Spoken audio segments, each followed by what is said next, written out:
আসসালামু আলাইকুম ভিউয়ার্স, সবাই কেমন আছেন? আশা করি সবাই ভালো আছেন। তো আজকে সকালবেলা একটু পাখির হাটে গেলাম। এটা হচ্ছে মিরপুর পাখির হাট। তো মিরপুর 1 নম্বরে যারা পাখির হাটটি এখনও উপভোগ করেননি, আশা করি সবাই উপভোগ করবেন।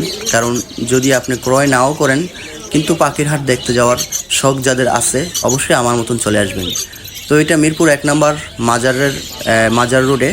তো বিশাল বড় পাখির হাট দেখতেছেন, নানা প্রজাতির পাখি এবং টিয়া। এগুলো হচ্ছে এক ধরনের টিয়া। তো আসলে এগুলোর আমি নাম জানি না। তো আমার শখ ছিল অনেক দিনের, আমি একদিন পাখির বাজারে যাব। তো আজকে সকালবেলায় ঘুমটা ভেঙে চলে গেলাম। দেখতেছেন একটা থানকুনি পাখি, এটা আসলে আমার অনেক পছন্দ, কিন্তু দাম শুনে ভাই মাথা ঘুরে গেল। কিন্তু পাখিগুলো দেখতে ভাই অনেক সুন্দর লাগছে এবং অনেক তৃপ্তি লাগছে।